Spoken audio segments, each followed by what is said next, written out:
There is this one thing that many people don't pay attention to when leading meetings. Not considering this could not only affect your effectiveness, it could also damage your reputation as a professional. Hello there, welcome to Work Tips Pro. This is where we help professionals like you stand out among their peers. My name is Mukhtar. A quick story. I was called in to manage a project. This project was in trouble, the team was dysfunctional, and they were not quite hitting their deliverables. So I came in, and in one of my early meetings, this was a meeting with the project working group, right? So you had the leaders and the other individual contributors. So I came in, and in one of my meetings, one of my early meetings with the project team, somebody asked a question in the meeting, and one of the leaders of the group started yelling. It was almost like he was insinuating that this person asked a stupid question. Now, I was leading this meeting, and this caught me off guard, and I didn't do anything about it.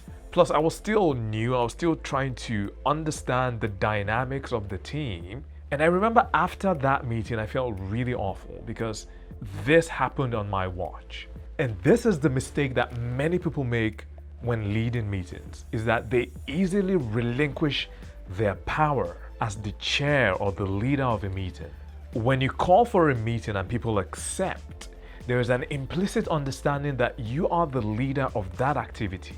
If you have a reputation of displaying bad behavior in your meetings, people will not show up to your meetings. And as the leader of a meeting, you have some power. And that power is not supposed to be used for self-serving reasons, but it's supposed to be used to serve the group.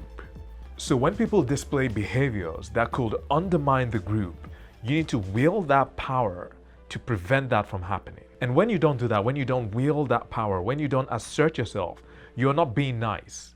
You're actually undermining the group. And it's not easy for some of us, especially if you have a personality that shies away from confrontation. And exercising that power doesn't mean a showdown. It doesn't mean you need to call the person out. It doesn't mean you need to name and shame. It could mean just doing things gracefully, maybe moving the agenda along quickly, or changing the topic, or giving that person that was yelled at some dignity back. Maybe saying something like, you know what, I too had that question. I don't think it's a stupid question. And afterward, you can go on to address the behavior outside of the meeting.